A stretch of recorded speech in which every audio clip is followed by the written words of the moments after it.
vous avez la Bible, s'il vous plaît, allez dans le psaume 23. Psaume 23.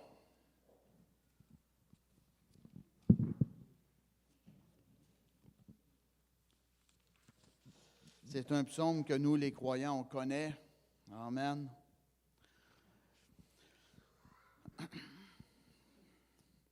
Je vais vous apporter la parole de Dieu sur... C'est dur à donner un titre parce que je touche plusieurs aspects. Je vais vous apporter la parole de Dieu sur le feu dans le cœur d'Élisée. Amen.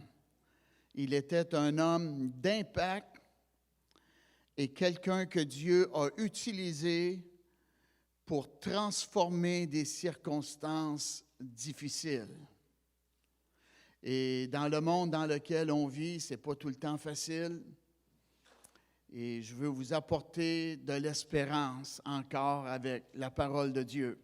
Psaume 23, cantique de David, « L'Éternel est mon berger, je ne manquerai de rien. » Dites-le, « L'Éternel est mon berger. » Je ne manquerai de rien. Amen. Les rues du ciel sont pavées d'or et les portes sont en perles. Dieu est capable de vous donner du beurre de pinot. Il est capable de prendre soin de vous. Il me fait reposer dans de verts pâturages. Il me dirige près des eaux paisibles. Il restaure mon âme. Il me conduit dans les sentiers de la justice à cause de son nom. Voici le texte. Quand je marche dans la vallée de l'ombre de la mort, je ne crains aucun mal, car tu es avec moi. Dites merci Seigneur. Allez maintenant dans l'Ancien Testament encore, dans 2 Rois.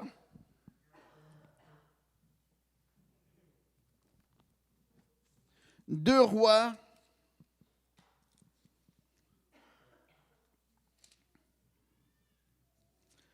Quatrième chapitre.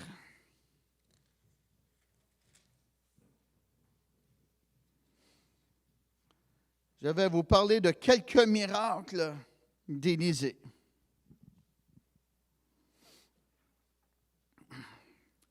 Deux Rois 4.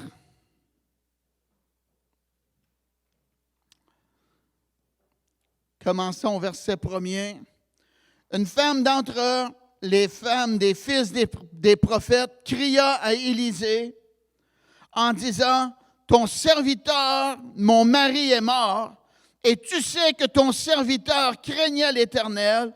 Or, le créancier est venu pour prendre mes 2 enfants et en faire ses esclaves. » Élisée lui dit, « Que puis-je faire pour toi?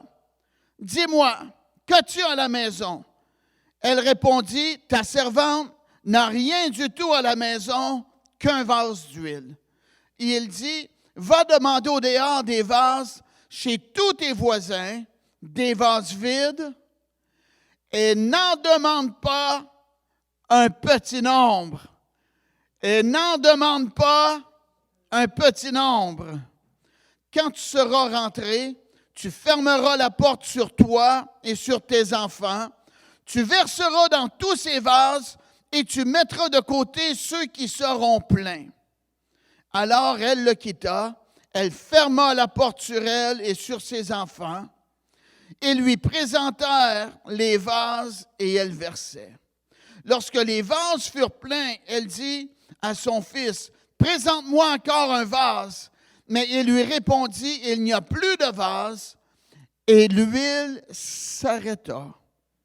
Elle appela le rapporter à l'homme de Dieu et elle dit, « Va vendre l'huile et paie ta dette et tu vivras, toi et tes fils, de ce qui te restera. » Amen.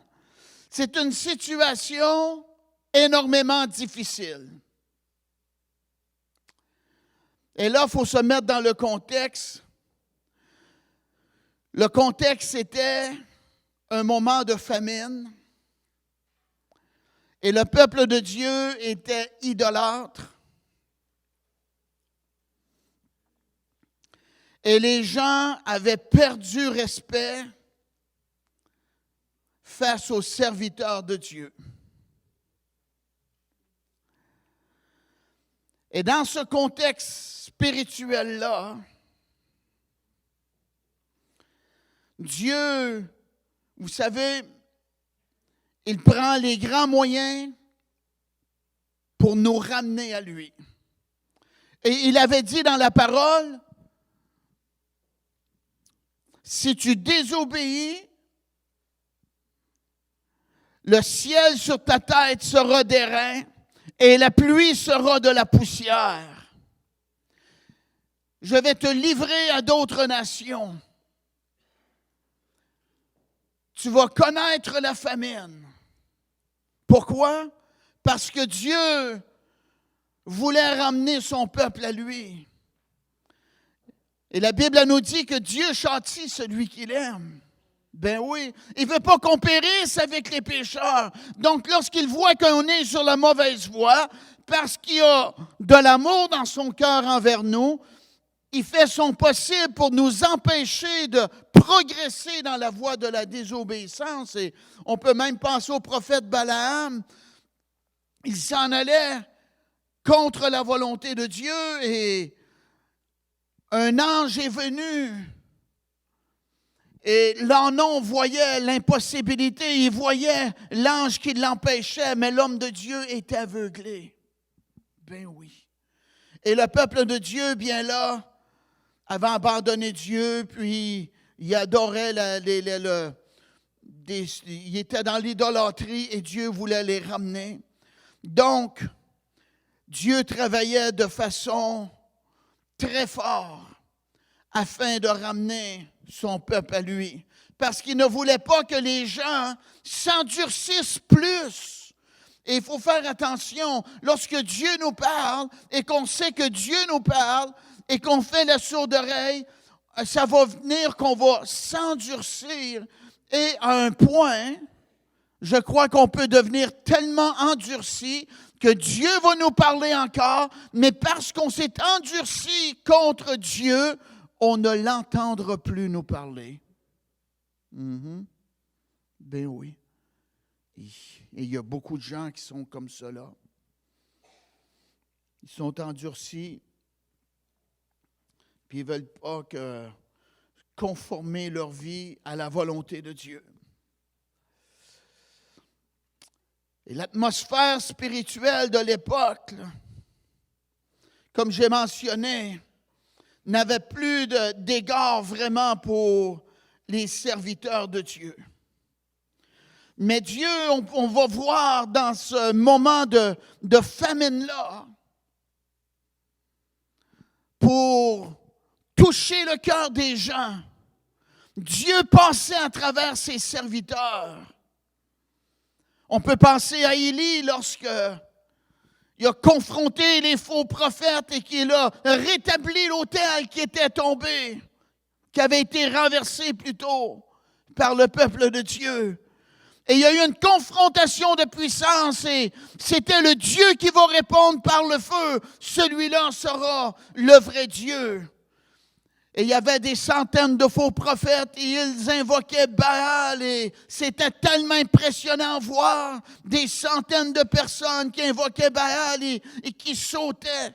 Mais Élie était là et il était le seul, il était solitaire. Mais il y avait Dieu avec lui et il y avait le ciel de son bord. Et lorsqu'il a fait une courte prière, fouch, le feu est descendu et a consommé l'Holocauste. Amen. Et Dieu faisait cela pour ramener son peuple à lui. Et Élisée, bien, était un disciple d'Élie. Il était quelqu'un il avait Élie comme mentor, comme enseignant. Puis Dieu a parlé, c'est drôle, hein? Élie, suite à cette grande victoire sur les faux prophètes, Jézabel voulait le tuer. Et il s'est sauvé, puis il a demandé la mort. Mais Dieu ne l'a pas exaucé cette fois-là. Amen. Et il est encore vivant après 5000 quelques années. Wow, c'est fort, hein? Parce que Dieu l'a enlevé. Wow! Et avant qu'il soit enlevé, son étudiant Élisée avait une requête. Il avait un désir. C'était d'avoir 2 fois la force de Dieu que Élie avait. Et Élie a dit, tu me demandes de quoi de difficile? Je dirais bien, c'est difficile de donner qu'est-ce qu'on n'a pas. Mais il a dit, si tu me vois quand Dieu va me prendre, et si tu prends mon manteau, cela va s'accomplir. Amen. Et là, bien, Élie est parti, puis Élisée l'a vu s'en aller au ciel, en char de feu. Et il a ramassé le manteau d'Élie. Ah oui. Et la promesse c'était, si tu me vois, tu vas posséder les 2 choses, là. Tu ramasses mon manteau, tu vas avoir le double de la présence de Dieu. Et on peut compter 16 miracles que Élie a eus dans son ministère.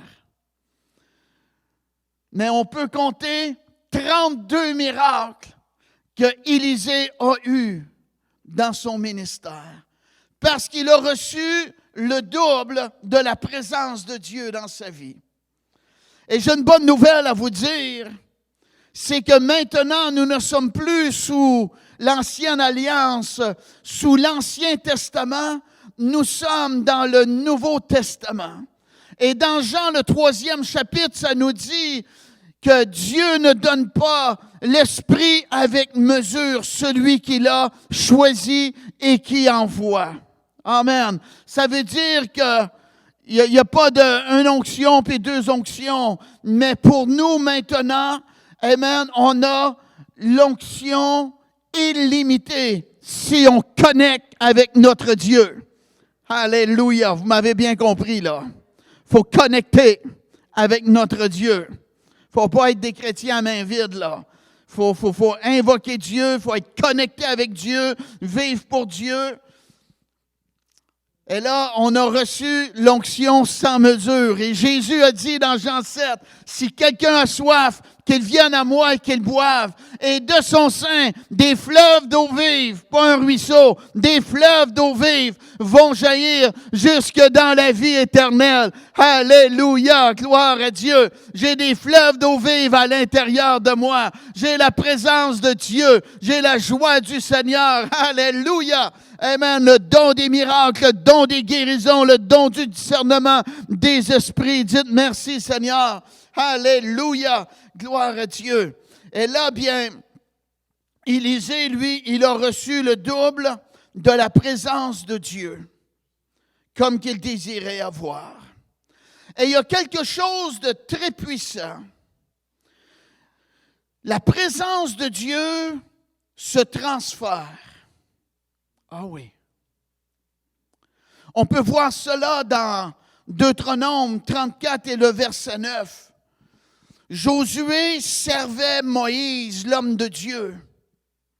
Et Moïse, à la fin de sa vie, il a imposé ses mains sur Josué. Et il y a eu un transfert de sagesse qui a été donné à Josué. Deutéronome 34 et le verset 9. On peut penser également aux gens qui venaient dans la présence du prophète Samuel. Et ceux qui venaient dans l'entourage du prophète Samuel, eux aussi commençaient à prophétiser, à parler par inspiration du Saint-Esprit de la part de Dieu. Parce que l'onction de Dieu, amen, ça se transfère. Gloire à Dieu. Et c'est très important d'aller dans un endroit qui croit dans la présence de Dieu, qui croit dans l'utilisation des dons du Saint-Esprit pour l'utilité commune des gens afin de rencontrer les besoins des gens et que Dieu soit glorifié. C'est très important cela. Amen. Et les gens qui venaient, comme j'ai dit, dans la présence de Samuel, eux aussi commençaient à prophétiser. L'onction de Dieu, ça se transfère. Ah oui. Puis, à travers ce temps de famine-là, Dieu faisait des miracles. Et par ces miracles consécutifs qu'il faisait par Élisée, Dieu montrait qu'il était avec son serviteur et qu'il avait mis en lui un dépôt d'autorité spirituelle. Et ceci l'a établi serviteur de Dieu, spécial, différent des autres, parce qu'il avait reçu le dépôt de Dieu dans sa vie. Alléluia. Amen. Et c'est très important pour nous de s'approcher de Dieu et qu'on reçoive le dépôt de la présence du Saint-Esprit à l'intérieur de nous. Amen. Et Dieu nous a appelés, il nous a choisis pour un travail à accomplir. Amen. Et le désir ardent, la passion qu'il a mis à l'intérieur de nous, gloire à Dieu, est un indice de notre appel pour notre vie personnelle. Béni soit Dieu. Alléluia. Et Élisée, son nom veut dire Dieu est sauveur.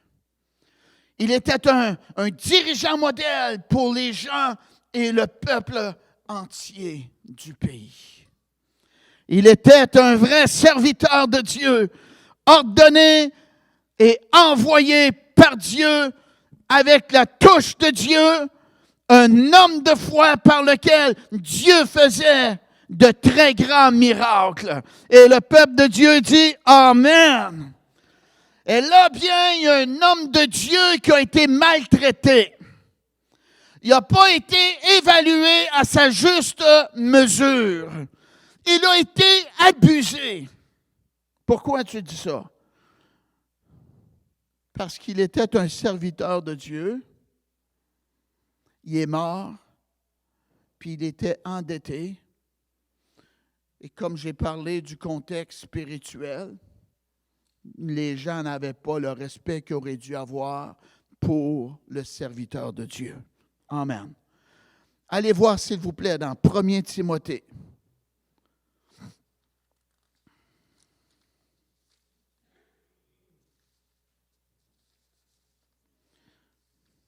Premier Timothée, 5e chapitre.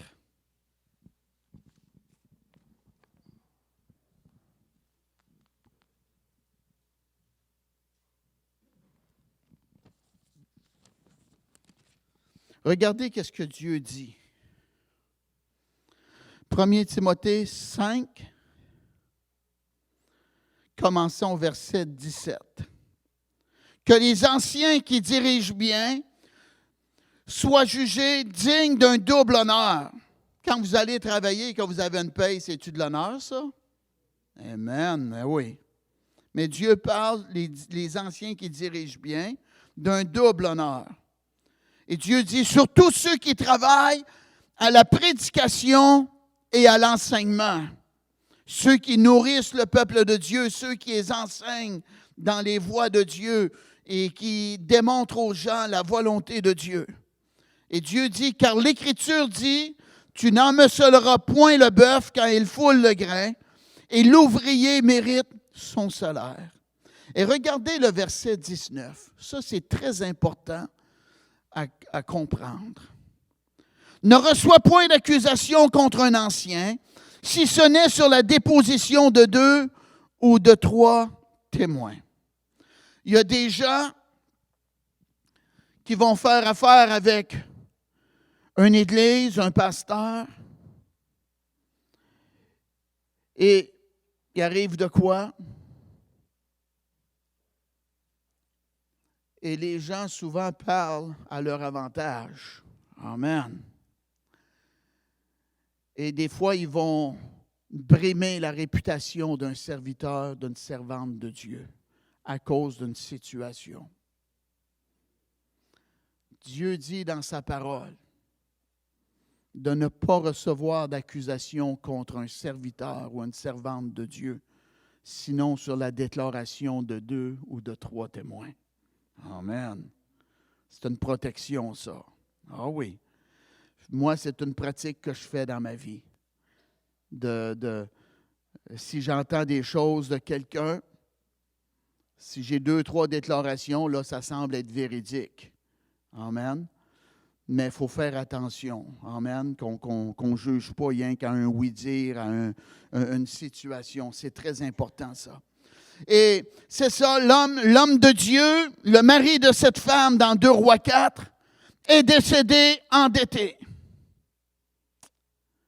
Et là, le créancier s'en vient, puis il veut être payé, lui. Ah oui. Vous savez, l'argent, ça a de la force, hein? Madame, vous me devez tant. Mon mari est mort, je n'ai pas d'argent. Ça ne fait rien, vous me devez tant. Moi, j'y ai prêté de l'argent, il me doit l'argent. Si ça ne marche pas, je vais prendre vos enfants, puis ils vont devenir mes esclaves. Ils vont travailler pour moi jusqu'à ce que la dette soit annulée. Et cette femme-là, son cœur était brisé de voir son mari qui est parti. Elle se retrouve avec la responsabilité familiale. Elle là, bien, est sur le bord de voir ses enfants pris comme esclaves pour le créancier.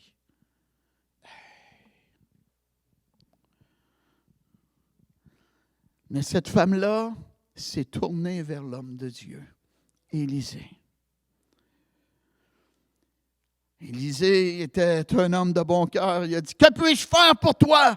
Dis-moi, qu'as-tu à la maison? » Elle répondit, « Ta servante n'a rien du tout à la maison qu'un vase d'huile. » Amen. L'homme de Dieu, comment je peux t'aider là? Qu'est-ce que tu as à la maison, madame? Ah, moi, j'ai juste un vase d'huile. Ouais. Un download dans la tête d'Élisée. Ouais. Dieu lui parle. Il lui dit, « Madame, allez emprunter des vases. » Tu es endetté, mais va emprunter des vases. Endette-toi plus.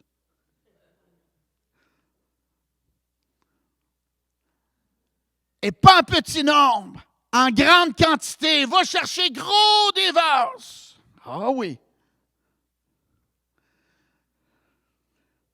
Moi, j'ai bâti le ministère avec cette pensée-là. Dieu est un grand Dieu. Amen.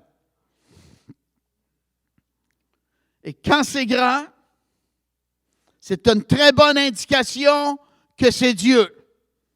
Quand ça vous fait peur, c'est une très bonne indication que c'est Dieu. Quand ça vous fait sortir de votre zone de confort, c'est une très bonne indication que c'est Dieu. Mais si vous n'avez pas peur, vous êtes confiant et que vous êtes confortable, questionnez-vous. Dieu est un grand Dieu, il fait des grandes choses. Il veut qu'on ait une grande foi en lui pour voir des grandes choses se produire. Va chercher des vases, mais pas en petite quantité. Les vases représentent les besoins. Dieu dit, amène-moi des besoins, mais pas des petits besoins. Amène-moi des grands besoins. Il est un grand Dieu. Il est El Shaddai. Alléluia. Ah oui. Wow, j'aurais plusieurs témoignages à vous raconter là-dessus, là. On peut penser au chapiteau qu'on a acheté, aux 400 chaises à peu près que, amen, on a et qu'on n'avait pas d'argent pour payer. Amen. Et quelqu'un m'a dit, pasteur, vendez les chaises. On a acheté des chaises neuves et on a présenté aux gens le besoin et le monde achetait une chaise, 2 chaises, 3 chaises. Amen. Au festival gospel qu'on faisait. Naturellement, les chaises restaient avec nous, mais c'était de quoi pour payer les chaises, la stratégie et ça a marché. Dites merci, Seigneur. Et là, l'homme de Dieu reçoit un download de la stratégie de Dieu, va chercher des vases, mais pas en petite quantité. Et là, amen, les vases sont allés chercher.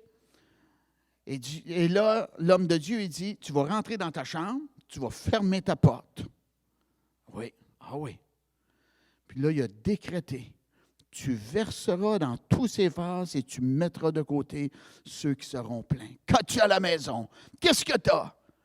Oh, j'ai un peu d'huile. On commence avec qu'est-ce qu'on a. Amen. Le petit peu d'huile que tu as à la maison, tu vas te renfermer dans la chambre et tu vas commencer à verser avec ton petit pot d'huile, là. Qu'est-ce que tu as? Tu vas commencer à verser dans les autres. Amen. Et là, elle était renfermée avec son garçon. Wow! Il devait avoir les yeux brillants, le petit gars. La mère commence à verser l'huile. Oups! Un autre pot. Ben voyons donc, oui. Un autre pot. Amen. La multiplication se faisait. Ah ouais, petit Paul, donne-moi un autre, là. Oups! Ah ouais, un autre, là. Amen. Hey, ça marche. Wow! Elle devait avoir les yeux grands, cette femme-là. Amen. Voir le miracle de la multiplication parce que Dieu est fidèle. Amen. Quand on a la stratégie de Dieu, on va avoir la bénédiction de Dieu. Amen. Et là, est arrivé au dernier vase. Et tu pas à la porte, le dernier vase. Et elle est là, puis elle remplit le dernier vase. Et la Bible nous dit, l'huile s'arrêta. Souvent, c'est nous qui arrêtons la bénédiction de Dieu parce qu'on ne voit plus le besoin. On est satisfait. On est content de ce qu'on a. Amen. Et Dieu, bien, il ne gaspille pas sa bénédiction. Il n'a pas fait que l'huile tombe à terre. Il a arrêté là. Et l'homme de Dieu lui a dit, il dit, va vendre ton huile. Amen. Et avec les profits, tu vas vivre, toi et ton fils, dans un temps de famine. Wow! C'est-tu beau, ça? Amen. Fait que là, la femme, elle s'est mise à vendre de l'huile. À vendre de l'huile. Et l'argent rentrait. Et elle a pu payer sa dette et vivre avec sa famille, avec la bénédiction de Dieu. Ça s'appelle la multiplication. Notre Dieu n'est pas dans l'addition, il est dans la multiplication. La Bible nous dit qu'il est capable de faire infiniment au-delà de ce qu'on peut penser et même espérer. Alléluia! La Bible dit qu'il te soit fait selon ta foi. Gloire à Dieu. Amen. Si tu as une tête, amen, dans ton esprit, tu as une addition, c'est pas assez. Change ta façon de penser. Crois Dieu pour un accroissement. L'onction de la facilité. Amen. Ou c'est plus ardu, c'est plus lourd, c'est plus difficile, c'est plus facile. Amen. L'onction de la multiplication. Alléluia. Amen. Tu donnes un coup et ça résonne et la bénédiction est là. Dites merci Seigneur. Wow. Ça c'est notre Dieu. Amen. Ayez la foi pour des grandes choses et attendez-vous à de grandes choses. Merci Dieu. Et là, un autre miracle s'est produit. Ah oui. 2 Rois 4. J'ai écrit un livre sur ce passage-là, je ne voulais pas vous dire ce passage-là, mais je vous le dis. La femme que son fils est mort. Amen. Le fils a été ressuscité. Ressuscite ton rêve. Amen. Et là, on continue avec un autre miracle.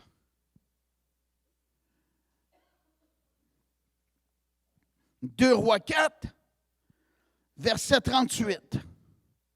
La mort est dans le pot. Élisée revint à Gilgal et il y avait une famine dans le pays. Comme les fils des prophètes étaient assis devant lui, il dit à son serviteur, « Mets le grand pot et fais cuire un potage pour les fils des prophètes. » L'un d'eux sortit dans les champs pour cueillir des herbes. Il trouva de la vigne sauvage et il y cueillit des coloquintes sauvages, plein son vêtement. Quand il rentra, il les coupa en morceaux dans le pot où était le potage, car on ne les connaissait pas. On servit à manger à ces hommes, mais dès qu'ils eurent mangé du potage, ils s'écrièrent, « La mort est dans le pot, homme de Dieu !» Et ils ne purent manger. Élisée dit, « Prenez de la farine. » Et il en jeta dans le pot. Il dit, « Sers à ces gens et qu'ils mangent. » Et il n'y avait plus rien de mauvais dans le pot. Amen. La mort est dans le pot. L'homme de Dieu, Élisée, avait une école de prophètes. Il était un prophète reconnu et il formait d'autres futurs prophètes, des gens pour servir Dieu. Et ils étaient 100. Et lui, bien, il leur apportait la parole de Dieu. Il les enseignait. Il les formait. Mais ces gens-là avaient besoin de la nourriture physique également. Et il y avait un temps de fraternité entre le papa prophète et les enfants, les fils. Ah oui. Puis là, bien, il y avait un grand pot pour faire cuire de la soupe, du potage, pour les fils des prophètes. Et quelqu'un est sorti, puis est allé dans les champs, puis il a ramassé des coloquins, pensant que c'était bon à manger, puis il est rentré où le prophète était, et les fils des prophètes. Et là, bien, il a mis ça dans le potager. OK, les boys, c'est le temps de manger, approche à la table. Et là, bien, les gens s'approchent pour manger, puis ils goûtent à cela. Hey! La mort est dans le pot! Ne mange pas! Tu vas t'empoisonner de cela! Hey. Wow! Ben oui. Et l'homme de Dieu, encore une fois, il a eu la stratégie de Dieu, il a mis de la farine et ça l'a neutralisé le poison qu'il y avait dans le potage et les gens ont été capables de manger le potage. C'est-tu puissant, ça? Ah oui. Wow. Ah oui. Élisée ne va pas avoir peur du rhume, lui. Wow. Ah oui. Je me demandais quelle illustration donner à la mort qui est dans le pot. Puis j'ai une bonne illustration à vous donner. La mort est dans le pot, c'est notre société. Ben oui. Quelqu'un est sorti dans les champs. Il a ramassé des choses, des pensées du peuple. Puis ils amènent cela dans les médias. Et les dirigeants prennent ça comme pensée parce que ça vient du peuple. C'est ça qu'ils veulent, c'est ça qu'on va leur donner. Puis ils introduisent cela dans la société. Et on goûte à ça et ça nous fait grimacer, puis ça nous fait mal, ça nous fait de la douleur, puis on est inconfortable avec ça. Puis on n'est pas content, puis on n'aime pas ça, puis on se sent humilié, puis on est en désaccord. Ça ressemble-tu à ça? Allez voir dans Galates 5. Je vais vous nommer des coloquintes. Galates 5.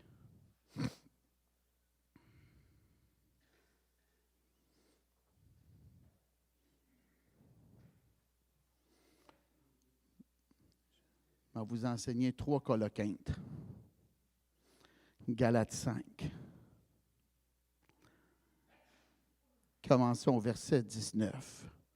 Or, les œuvres de la chair sont manifestes. Ça veut dire le travail naturelles de l'être humain. Qu'est-ce que pour lui est correct, qu'est-ce qui est normal, qu'est-ce qui est naturel. Ça s'appelle les œuvres de la chair, ça. Ce sont l'impudicité, l'impureté, la dissolution. Coloquin, impudicité. C'est une disposition à adopter une conduite reprouvée par la morale sexuelle. Adultère, fornication, homosexualité, mœurs, relations avec des animaux, relations sexuelles avec un proche parent, Lévitique 18, relations sexuelles avec un ou une divorcée, Matthieu 10, versets 11 et 12. C'est-tu une coloquinte qu'on a dans notre société, ça? Oui, hein? Moi, je vous dis ça parce que la Bible a dit « prêche la parole ». Êtes-vous content de ne pas avoir une mitaine comme pasteur? Si on se ferme, on va perdre nos droits, mes amis. Il faut rester avec la parole. Prêche la parole, c'est ça que je fais. L'impureté, c'est un état de ce qui est considéré impur par une loi religieuse. En particulier, indécence morale, sociale ou religieuse liée à la sexualité, péché d'impureté. Amen, il y a des démons de ça. Impureté physique, dans un sens moral, impureté sensuelle, luxure. Amen. État de ce qui est impur, souillé, altéré, pollué, acte impur, contraire à la chasteté. Ça, c'est un autre coloquinte qu'on a dans notre société. La dissolution, c'est de la débauche, dissolution des mœurs. Luxure sans bride, d'excès, impudence, insolence. Wow! Amen. Notre société a des coloquintes comme cela. Oui. Mais regardez la farine. La farine, qu'est-ce qu'elle a fait? Elle a neutralisé le mal. Elle a neutralisé le poison. Allez voir dans Galates, 3e chapitre. Galates 3.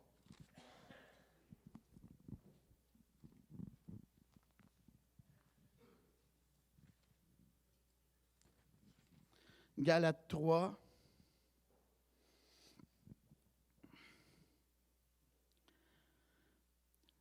Et le verset 13 et 14.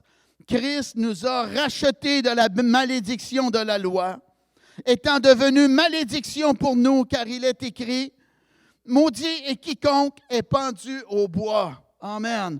Jésus, à la croix du Calvaire, il a pris la malédiction qu'on aurait dû nous souffrir à cause de nos péchés. Amen. Et on se confie dans qu'est-ce qu'il a fait. Donc, ça nous rachète, ça nous exempte de passer par cette voie-là parce que Jésus a payé le prix, la rédemption pour nous à notre place. Merci Dieu. Alléluia. Et la parole nous parle qu'il nous a délivrés, puis il a dépouillé, amen, Satan et les puissances des ténèbres, amen, à la croix du Calvaire. Merci Dieu. Et il a annulé, il a aboli la loi de Moïse qui nous condamnait, qui montrait que nous étions des pécheurs. Amen. Verset 14. Afin que la bénédiction d'Abraham eût pour les païens son accomplissement en Jésus-Christ et que nous reçuions par la foi l'Esprit qui avait été promis. Quand on est racheté, on a l'Esprit, la présence de Dieu à l'intérieur de nous. Alléluia. L'apôtre Paul a dit, si je vis, ce n'est plus moi qui vis, c'est Christ qui vit en moi. Alléluia. Si la présence de Dieu n'est pas en toi, tu n'es pas né de nouveau encore. Mais quand tu as la présence de Dieu en toi, ta vie va changer. Alléluia. Tu es une nouvelle personne. Les blasphèmes vont cesser de ta vie. Tu vas vouloir marcher dans la lumière comme Christ est dans la lumière. Merci Dieu de gloire. Et tu vas vouloir faire la volonté du Père. Merci Dieu. Wow! Donc, c'était un grand miracle après que Élisée a mis la farine dans le pot. Amen. La mort n'était plus dans le pot. Alléluia! Christ dans la société québécoise, vivant en toute liberté, la mort ne sera plus dans le pot. Alléluia! Amen! Merci Dieu! Et là, un dernier miracle.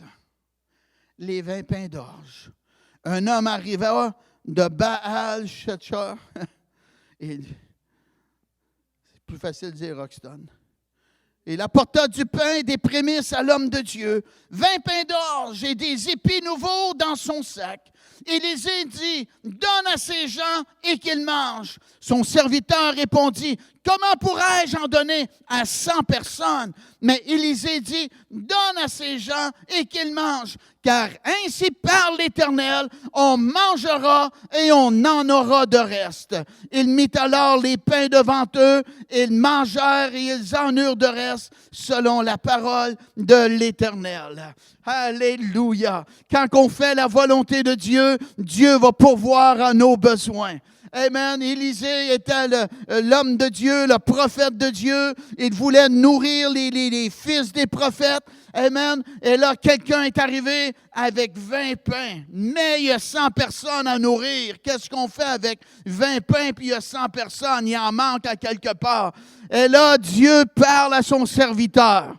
Il dit, avec ces pains que tu as, il va même en avoir trop. Et l'homme de Dieu, audacieux, reconnaissait sa pensée différente à la pensée naturelle.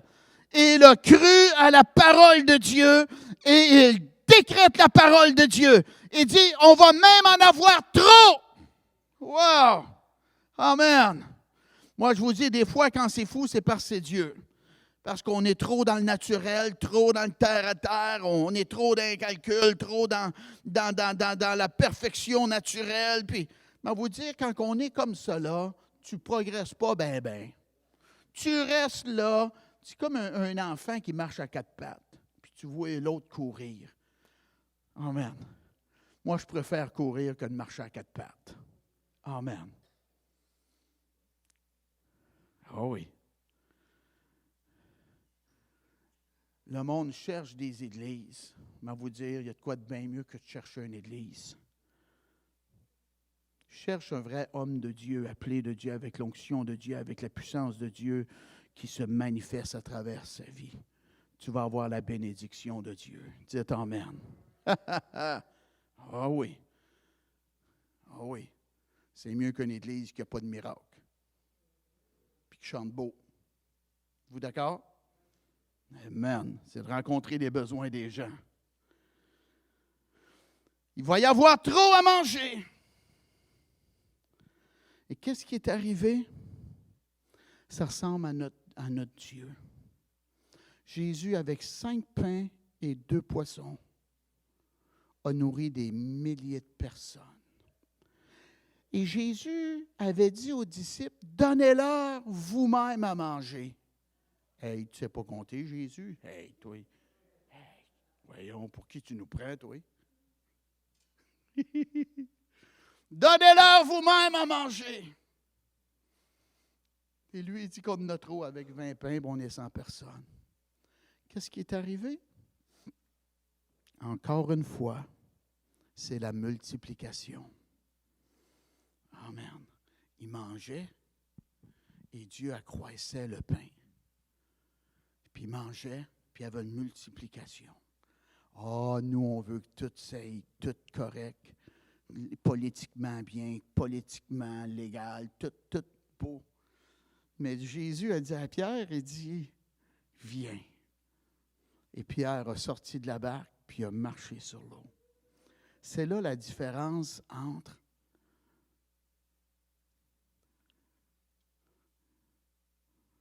le succès divin et le succès naturel. Le succès naturel est propulsé par la sagesse de l'homme. Et le succès divin, c'est des marches, des pas de foi avec une amplification de la présence de Dieu et le surnaturel de Dieu qui intervient et qui fait sauver beaucoup de temps. Amen. Merci Dieu. Est-ce que vous avez compris ça? Wow! C'est nous qui décidons si on marche dans le surnaturel ou si on reste avec notre logique humaine naturelle, puis qu'on dit on est donc bons, nous autres. On ne s'aventure pas. Amen. Mais la Bible dit, sans la foi, il est impossible de lui être agréable. Amen. Donc, on doit faire des pas de foi. Et eux mangeaient le pain, et comme qu'ils mangeaient le pain, tu ne peux pas avoir plus proche de ça, là. Comme qu'ils mangeaient le pain se multipliait. Amen. Il est arrivé, comme l'homme de Dieu avait dit, qu'il y en avait trop. Amen. Nous, on veut que tout soit correct. Je m'en allais en voyage, puis j'ai acheté un billet d'avion encore, à crédit. J'ai acheté souvent des choses comme ça. Mais la journée avant, le dernier dimanche avant de partir, quelqu'un me donne 1 000 $. Oh, alléluia! C'est une bénédiction. Voyez-vous, si j'aurais resté dans le naturel, je ne l'aurais pas eu, ça. Parce que le voyage n'aurait pas été planifié. Dans ma tête, j'aurais dit, donne-moi le 1 000 $ et alors Dieu, je vais le faire. Mais Dieu dit, démontre ta foi et moi, je pourvoirai. Amen. Et c'est comme cela dans notre vie. Eux mangeaient et la multiplication se faisait. Amen. Et Dieu a été glorifié. Merci Dieu. Et Dieu nous appelle à être des gens de foi, des gens qui s'attendent de grandes choses, des gens qui vont oser croire Dieu pour les choses impossibles, que ça devienne possible. La Bible elle nous dit avec Dieu, toutes choses sont possibles. Alléluia. Levez-vous, s'il vous plaît. Amen. Coloquinte. J'espère que vous n'avez pas de coloquinte dans votre vie, hein? Regardez les œuvres de la chair, là. Amen. Mais Jésus est venu pour nous faire grâce. Quand on lui demande pardon, sincèrement, il nous fait grâce et on devient pur aux yeux de Dieu, justifié à cause de son sacrifice et de son sang qui a été coulé. Amen. Gloire à Dieu. Merci, Père, pour ta parole qu'on a entendue, ô Dieu. Oui, Père, tu vois ceux qui ont une oppression. Oui, il y a des gens qui ont de la surdité dans les 2 oreilles. Et vous ressentez une oppression dans votre tête également. En arrière de votre tête, là, il y a de quoi de pas normal. Ô Dieu, au nom de Jésus, Seigneur Jésus, enlève cette surdité que tu me montres et enlève l'oppression également. Au nom de Jésus, on reçoit cette victoire. Oui, Seigneur, que notre vision soit claire, qu'elle soit plus grande. Tu es un Dieu de surnaturel, ô Dieu. Et comme tu as pourvu surnaturellement pour cette femme veuve avec ses garçons, cette nouvelle année, ô Dieu, l'Éternel est mon berger. Dites-le, en cette nouvelle année, l'Éternel est mon berger, je ne manquerai de rien. Merci Dieu pour ta fidélité. Alléluia. On est heureux, content de te connaître, Dieu. Merci de t'être révélé à nous. Qu'on soit des gens qui marchent par la foi et qui vivent le surnaturel régulièrement. Au nom de Jésus. Je bénis ton peuple, ô Dieu, au nom de Jésus. Je décrète la bénédiction dans votre vie pour cette nouvelle année 2020. Que la joie du Seigneur soit votre force et que les désirs de votre cœur vous soient complets, soit petits ou grands, j'accorde ma foi avec vous. Tout est possible à celui qui croit. Merci pour les opportunités qui vont se présenter et pour ce ministère qui sera en croissance, ô Dieu. Merci, Père, pour l'expansion, les nouvelles âmes de sauver, l'onction fraîche qui va nous accompagner dans nos rassemblements, ô Dieu. Merci pour ta gloire, ta grâce et ta force. Merci Dieu pour la prospérité dans la vie de tes enfants. Tu es un Dieu fidèle, ô Dieu. Merci de nous garder en santé, Père. Au nom de Jésus, que vos regards soient sur le Seigneur et que votre cœur s'attende à de grandes choses et que Dieu guide vos pas et qu'il vous dirige dans son plan parfait par les portes ouvertes et les portes fermées. Au nom de Jésus, que la paix de Dieu qui surpasse toute intelligence vous accompagne. Au nom de Jésus. Amen.